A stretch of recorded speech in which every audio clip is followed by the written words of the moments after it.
Olá, meu prezado ouvinte da Palavra de Deus, meu irmão, minha prezada irmã, todos sejam muito bem-vindos para examinarmos a Palavra de Deus juntos e crescermos mais no conhecimento da graça de nosso Senhor e Salvador Jesus Cristo. O sistema religioso, ele popularizou a ideia de uma segunda bênção, ou seja, aquela bênção aonde você se esforça para alcançar o batismo com o Espírito Santo. Isto é, depois de aceitar Jesus. Assim, o sistema religioso, ele ensina. A pessoa deveria buscar o batismo com o Espírito Santo para, enfim, ter poder. Como se faltasse um degrau para, então, serem plenos. A palavra de Deus ela nos fala aqui em 1 Coríntios, no capítulo 12, versículo 13, algo muito importante. Pois todos nós fomos batizados em um Espírito, formando um corpo, que judeus, que gregos, que servos, que livres, e todos temos bebido de um Espírito, isto é, através deste batismo. Mas então, qual seria o outro? A palavra não fala ainda em Efésios capítulo 4, versículo 5, que há um só Senhor, uma só fé e um só batismo. Portanto, não é de se admirar que este batismo se trata do batismo no Espírito, qual vimos através da palavra, que fomos formados em um corpo através deste batismo, na união através desse Espírito. Isto é, indica o oposto quando se trata de que você tem que buscar um batismo fora da qual você já foi batizado neste Espírito, do qual você já é revestido. Portanto, o batismo com o Espírito Santo é o ato único pelo qual o Espírito nos integra ao corpo de Cristo. Não plus pós-salvação. Não. Como, por exemplo, a palavra nos fala aqui em Efésios capítulo 1, versículo 3, o seguinte: Bendito o Deus e Pai de nosso Senhor Jesus Cristo, o qual nos abençoou com todas as bênçãos espirituais nos lugares celestiais.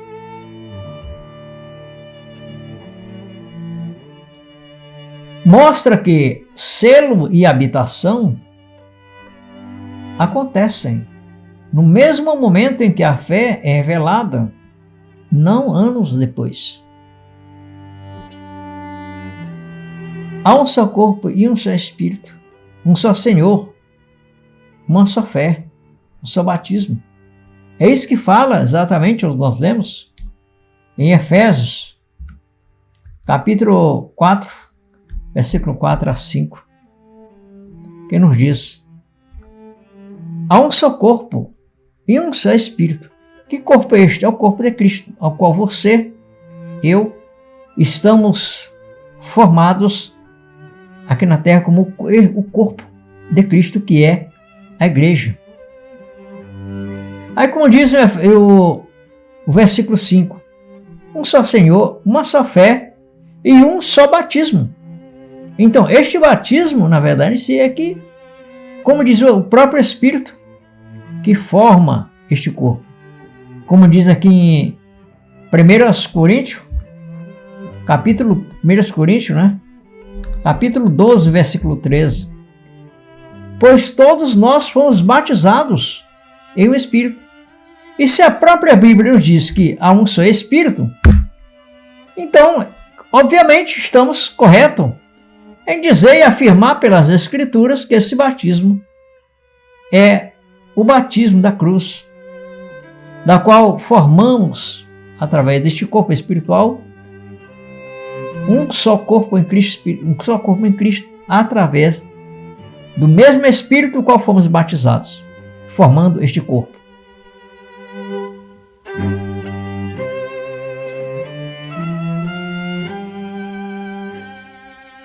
Porque, como nós mencionamos, há um só corpo. Se há um só corpo, da qual a própria palavra diz que por este corpo que fomos batizados, então essa mesma unidade é que forma, então, o corpo de Cristo através do batismo como Espírito. Não há dois Espíritos. O batismo, o Espírito é um só Senhor, uma só fé, um só batismo. Então quer dizer que este Espírito, na verdade, é o próprio Deus. A Bíblia nos trata em João, capítulo 4, versículo 24, nos diz o seguinte: Deus é Espírito. Importa que os que o adorem em espírito e em verdade. Pois é. Sendo Deus Espírito, a palavra diz em 2 Coríntios, no capítulo 3, versículo 17, o seguinte: ora, o Senhor é o Espírito. Quem é este Senhor?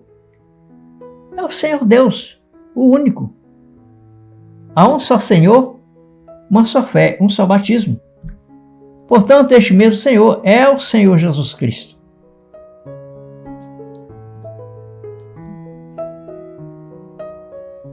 Esse entendimento do único batismo já é ensinado entre nós. Não há dois batismos decorrentes na nova aliança. Há um só batismo, o do Espírito, que nos faz um só corpo. Exatamente isso. Portanto, o que o sistema chama de batismo do Espírito Santo, a palavra nos trata de dizer que este é o batismo no corpo de Cristo. É exatamente isso. O sistema coloca ênfase em manifestações como prova de batismo, como por exemplo, falar em línguas. Mas a Escritura, ela coloca ênfase na união com Cristo e na habitação do Espírito no interior dos seus filhos. Vamos ler Romanos capítulo 8 e versículo 9. Olha o que nos diz: vós, porém, não estáis na carne, mas no Espírito. Se é que o Espírito de Deus habita em vós. Mas, se alguém não tem o Espírito de Cristo, esse tal não é dele. Amém? Se alguém não tem o Espírito de Cristo, esse tal não é dele.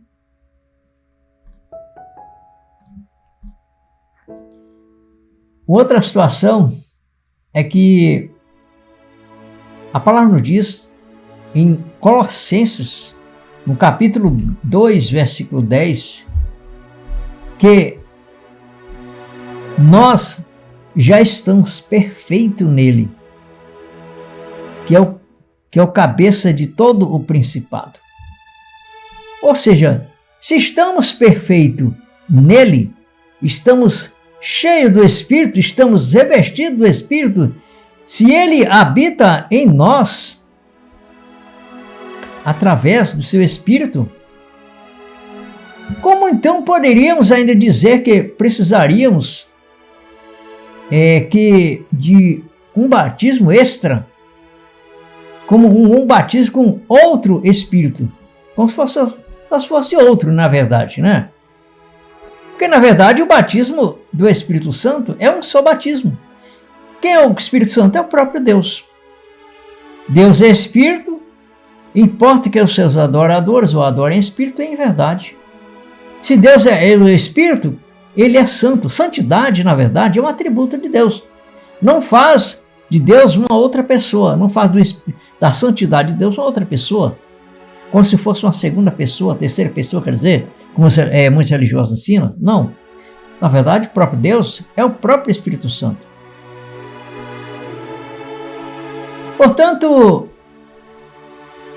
quando Jesus Cristo ainda ele estava em forma humana, ele disse da seguinte forma, em João capítulo 14, versículo 16 a 17. E eu rogarei ao Pai, e ele vos dará outro Consolador, para que esteja convosco para sempre. Ou seja, antes o Consolador, ainda que em espírito, não estava presente nos discípulos, porque o próprio Senhor Jesus Cristo, para eles, era um Consolador, era o Consolador. Mas, na verdade, aquele Consolador que viria era em espírito, era o próprio Deus, que com seu nome de Jesus Cristo, que habita, não no meio, mas em nós mesmos. É o que diz 1 Coríntios, capítulo 3, versículo 16. Não sabeis vós que sois o templo de Deus e que o Espírito de Deus habita em vós? Portanto, se você é um templo de Deus, como então caberia uma necessidade de buscar ainda Deus que como se estivesse fora de si, fora de você? Não. Na verdade, você já tem o Espírito, você é, na verdade, como se diz, na verdade, uma vestimenta do Espírito, isso. Porque o Espírito de Deus, ele tem você como não você simplesmente a pessoa em particular, porque na verdade nós formamos, todos nós, como os filhos de Deus, a palavra diz que nós formamos o corpo de Cristo. Vamos ver isso. Primeiramente, a palavra de Deus, ela nos diz em 1 Coríntios, capítulo 12, versículo 27, que nós, individualmente, somos membros desse corpo, em particular. Mas o que é que acontece? Quando nós estamos integrados, como nós somos, quando nós, quer dizer, de uma certa forma, quando nós olhamos para a integração de todos os membros do corpo, aí sim nós vemos que, na verdade, a formação do corpo, que é a igreja, que é o que trata Colossenses capítulo 1 e versículo 24. Olha o que nos diz. Regozijo-me agora no que padeço por vós, e no que na minha carne cumpro o resto das aflições de Cristo pelo seu corpo, que é a igreja. Isso mesmo. Portanto, o batismo com o Espírito Santo na verdade, sim, a formação do corpo de Cristo com o próprio Espírito formando em um só corpo. É o que diz a Bíblia, que nós lemos já, mas vamos ler para a nossa recordação e nosso fortalecimento nessa graça, nessa fé que nós temos. 1 Coríntios capítulo 12 e versículo 13. Pois todos nós fomos batizados, está falando de batismo. Agora esse batismo não é o batismo como um batismo extra, não. É um batismo do Espírito, formando um só corpo em Cristo. E isso não acontece quando você fala em línguas, na verdade, foram idiomas. Isso aconteceu no dia de Pentecoste, para que aqueles irmãos varões galileus que estavam ali, todas daquelas regiões, que ali fala em Atos, capítulo 2, até mesmo, em Atos capítulo 2, versículo 5, Atos capítulo 2, versículo 5, que diz o seguinte: e em Jerusalém estavam habitando judeus, homens religiosos, de todas as nações que estão debaixo do céu. Então, para que eles reconhecessem, na verdade, em si, tudo se cumprindo ali, do que foram preditas ali pelos profetas, sobre a vinda, né, do Espírito Santo, que eu seria ser, como Joel falou, né? Joel capítulo 2, versículo 28, Joel capítulo 2, versículo 28, que diz o seguinte: e há de ser que depois derramarei o meu espírito sobre toda a carne, e vossos filhos e vossas filhas profetizarão, Os vossos velhos terão sonhos, e vossos jovens terão visões. E sobre as minhas servas naquele dia derramarei o meu espírito. E mostrarei prodígio no céu e na terra, e sangue, fogo e fumaça. O sol os converterá em trevas e a lua em sangue, antes que venha o grande e terrível dia do Senhor. Isto aconteceu ali do batismo dos Pentecostes. E o grande dia do Senhor, quando ele veio em juízo ali, por volta do ano 70, quando o templo também foi abaixo, ruindo. Né? Portanto, meu prezado irmão, minha prezada irmã, antes da cruz, João, que é o João Batista, ele batizava em água para arrependimento.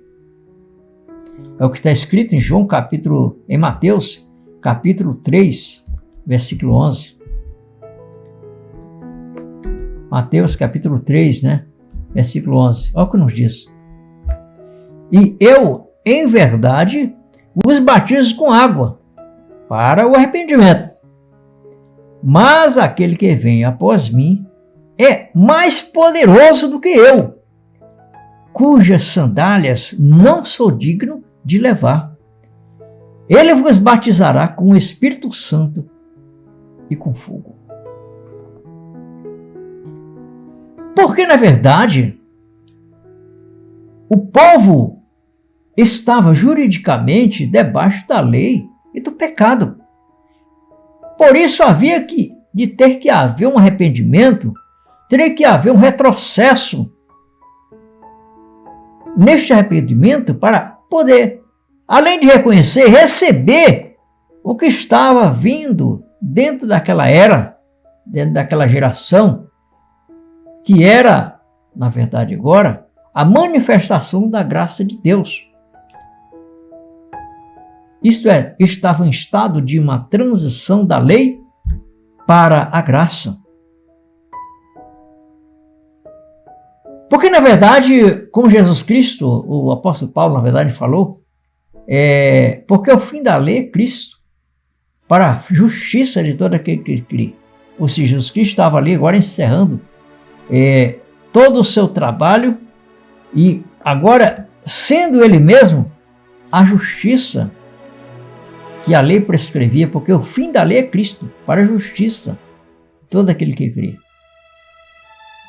Encerrando o regime, inaugurando uma realidade do batismo com o Espírito prometido por João.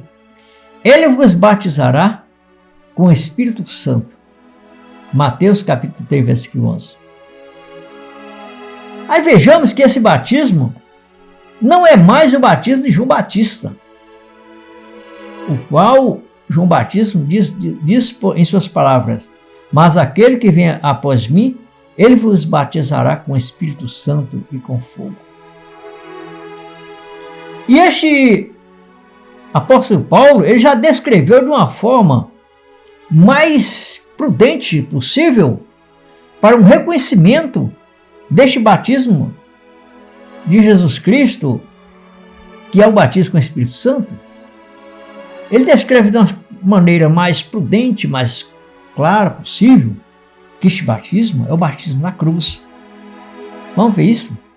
Em Romanos, capítulo 6, e o versículo 3, diz o seguinte: ou não sabeis que todos quantos fomos batizados em Jesus Cristo, fomos batizados em sua morte? De sorte que fomos sepultados com ele pelo batismo na morte. Não no batismo em água, como se tratando de, quizá você dá um mergulho ali dentro de um tanque, de uma piscina, de um rio, de águas que estão ali agora empoçadas, né, ali, seja onde for. Não! A palavra fala claramente que é o batismo na morte de Cristo. De sorte que fomos sepultados com ele pelo batismo na morte. para que, como Cristo ressuscitou dentre os mortos, olha só, pela glória do Pai, assim também andemos nós em novidade de vida. Olha o que diz o versículo 5.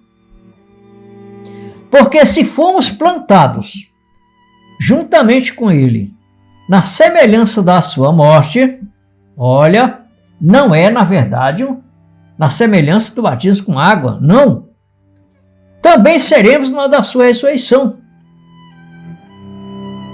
Reforçando, é o que diz 1 Coríntios, também o apóstolo Paulo falando, em 12:13, que este batismo na morte de Cristo, ele trata-se do batismo com o Espírito Santo, que é, na verdade, o que está exatamente escrito, pois todos nós fomos batizados em um Espírito. Quando que isso aconteceu?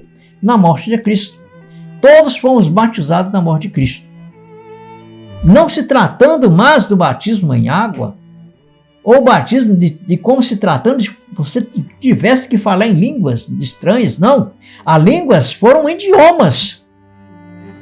O que é um idioma? Idioma como se fosse o idioma do Japão, da Alemanha, dos Estados Unidos, que é Inglaterra, que é inglês, e assim por diante. Então, todos aqueles perceberam naquele tempo, por estar os discípulos falando na sua própria língua, como diz a palavra. Então, quer dizer, por aqueles foram sinais para eles, que eram os estranhos, para reconhecerem o cumprimento das profecias. Portanto, a situação é essa. Em Atos, por exemplo, falar em línguas parece primeiro como idiomas reconhecíveis no sinal missionário, no nascedouro da nova aliança. Não era, na verdade, em si, que fossem um tipo de currículo que alguém teria que ter, como fosse uma apresentação de um currículo que todos tinham que ter, se quisesse entrar no reino de Deus, ou ser filho de Deus, e tivesse que te apresentar aquele tipo de sinal de línguas. Não tem nada a ver com... A Bíblia não trata disso. Ela não ensina isso, que você deve buscar falar em idiomas, línguas estranhas. Não tem essas ordenanças. Vejamos o que diz a palavra a respeito daqueles idiomas, que eram, na verdade, idiomas, e não como se tratando de uma língua do Espírito Santo que estava falando, para demonstrar que não. Vamos ver isso. Atos capítulo 2, versículo 6 a 8. Atos capítulo 2, versículo 6 a 8. E quando aquele som ocorreu, ajuntou-se uma multidão. Vamos ver o versículo 5? E em Jerusalém estavam habitando judeus, homens religiosos, de todas as nações que estão debaixo do céu. E quando aquele som ocorreu, ajuntou-se uma multidão e estavam confusa, porque cada um os ouvia falar em sua própria língua. Olha só. Isso quer dizer que, se eles ouviam falar na sua própria língua, então os discípulos estavam falando em idioma. E diziam, e todos pasmavam e se maravilhavam, dizendo uns aos outros: pois que não são galileus todos esses homens que estão falando? Olha, é em idioma que eles estão falando. Como, pois, ouvimos cada um na sua própria língua em que somos nascidos? Pois é, meus prezados, a realidade é esta. Não te preocupa se tu nunca falou em línguas. Quem sabe você pode desejar falar alguns idiomas, mas isso basta você estudar. E não te sacrificar buscando falar um idioma que você não conhece que alguém que está do teu lado não vai conhecer, quem sabe, para poder agora te manifestar como um diploma que você é filho de Deus. Não. Nós já falamos, dentro desse contexto desses estudos, nós já estamos nesses vídeos, que o Filho de Deus não é chamado por ser filho quando você entra numa denominação, quando você ouve alguma evangelho, alguma palavra da Bíblia, ou quando você, quem sabe, começou a ser bonzinho para a tua denominação, começou a entregar teu dízimo, quem sabe você... Não tem nada disso. Você é filho de Deus porque Deus te reconheceu antes mesmo que o mundo viesse a existir. Isso nós já lemos, vamos só reforçando, Efésios capítulo 1, versículo 4, que nos diz: como também nos elegeu nele antes da fundação do mundo, para que fôssemos santos e irrepreensíveis diante dele em amor. E nos predestinou para filhos de adoção por Jesus Cristo, para si mesmo segundo o beneplácito da sua vontade. Portanto, naquela ocasião ali no dia de Pentecoste, da quais os varões religiosos estavam diante dos discípulos, o Espírito foi derramado para cumprir as promessas que foram feitas através dos profetas, né? E abrir as portas a todas as nações.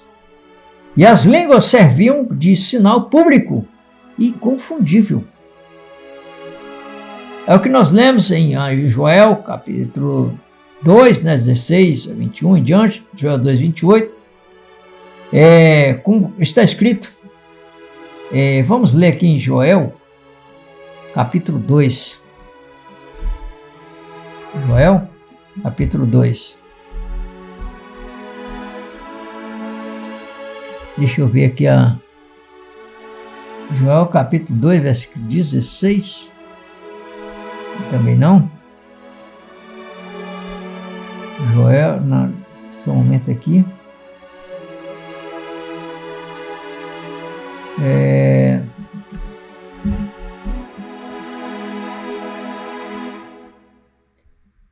Joel, capítulo 2.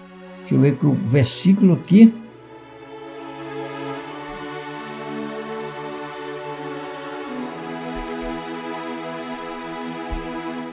Mandei buscar aqui na minha Bíblia, mas vou ver se 1 Coríntios, deixa eu ver se 1 Coríntios, capítulo 14, deixa eu ver aqui, versículo 21. É isso mesmo, 1 Coríntios, capítulo 14 e versículo 21. Vamos ler. Está escrito na lei: por gente de outras línguas e por outros lábios falarei a este povo, e ainda assim me não ouvirão, diz o Senhor. Vejamos. De sorte que as línguas são um sinal não para os fiéis, mas para os infiéis. E a profecia não é um sinal para os infiéis, mas para os fiéis. Portanto, acabamos de ver essas declarações. Muito importante. Que essas questões dos idiomas não é sinal que venha a você reconhecer através da religião que você é filho de Deus. Não tem nada a ver com isso. Esses ali foram idiomas, isso mesmo. Portanto, em Corinto, línguas, lá os irmãos estavam falando, como nós já lemos, né? Eram idiomas, e na verdade, esses idiomas, como a Bíblia fala, que eram as línguas, eram para os infiéis e não para os fiéis.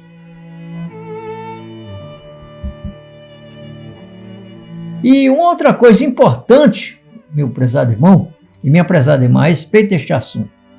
A Escritura descreve estes sinais como testemunho confirmatório do início apostólico. Isso não era para a nossa época mais. Vamos ver isso. Como, por exemplo, em Hebreus, capítulo 2, versículo 3, 4, diz o seguinte: como escaparemos nós se não atentarmos para uma tão grande salvação, a qual, começando a ser anunciada pelo Senhor, foi-nos depois confirmada pelos que ouviram. Versículo 4. Versículo 4. Testificando também Deus com eles por sinais e milagres, de várias maravilhas e dons do Espírito Santo, distribuindo por sua vontade. Ou seja, com a consumação histórica da nova aliança, 70 anos depois de Cristo, a fé saiu da infância de sinais. Então aquelas coisas eram sinais, através de dons. E os sinais não eram para os fiéis nesse caso, era para os infiéis. E mesmo assim a palavra afirma que eles não criam. Ou seja, a fé saiu da infância de sinais para a maturidade do entendimento. Olha o que diz Hebreus, no caso, Romanos, capítulo 10, versículo 4, que o fim da lei, na verdade, é Cristo. Ou encerrando todo aquele pacto, todas aquelas ordenanças, até mesmo os dons, na verdade, ali, que foram até que viesse o que era perfeito. O que era perfeito veio, então os dons saíram de cena, porque eram sinais para, na verdade, para cumprimento das profecias dos Velhos Testamentos, em que aquelas coisas aconteceriam, dando por fim o velho pacto, e agora tendo a introdução e a inicialização de uma nova aliança em Cristo.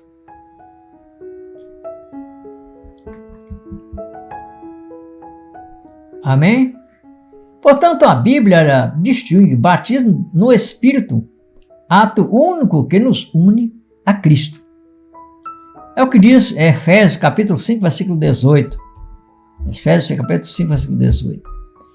E não vos embriagueis com vinho em que há dissolução, mas enchei-vos do Espírito. Que é vida diária de consciência e submissão à palavra de Deus. O que nos remete, o que nos ensina, o que nos reforça, o apóstolo Paulo com essa mesma ideia de enchermos do Espírito, ou seja, enchermos da submissão, da consciência, do conhecimento da palavra, entendeu? Ele nos diz em Colossenses 3,16, a palavra de Cristo habite em vós abundantemente. Isso é que é, na verdade, encher do Espírito. A palavra de Cristo habite em vós abundantemente, em toda a sabedoria, ensinando-vos e demonstrando-vos uns aos outros, com salmos, hinos e cânticos espirituais, cantando ao Senhor com graça em vosso coração. Enchei-vos do Espírito. Portanto, meu prezado irmão, o batismo com o Espírito Santo não é uma segunda etapa a ser conquistada, a ser perseguida, mas já uma realidade consumada, de que o Espírito já nos uniu a Cristo. E habita em nós. Nós já lemos 1 Coríntios 3,16. Também você pode ler 1 Coríntios 6,19. Também você pode ler 2 Coríntios 6, versículo 16. E também em Efésios capítulo 4, versículo 5, que diz que há um só batismo, um só Senhor, uma só fé, e um só batismo. E este batismo é o batismo na morte de Cristo. Amém? Que a paz de nosso Senhor Jesus Cristo seja sempre convosco. E te convido aí para o próximo vídeo, se assim Deus nos permitir. Se você ainda não é inscrito no canal, não se esqueça, se inscreva. Isso é importante para o engajamento, né, do canal, desempenho do canal e assim por diante. Então nós vamos encerrando por aqui. Esperamos que espero sua atenção sua atenção novamente, para estarmos juntos aqui para examinarmos a palavra de Deus mais uma vez e crescermos nessa maravilhosa graça de nosso Senhor Jesus Cristo.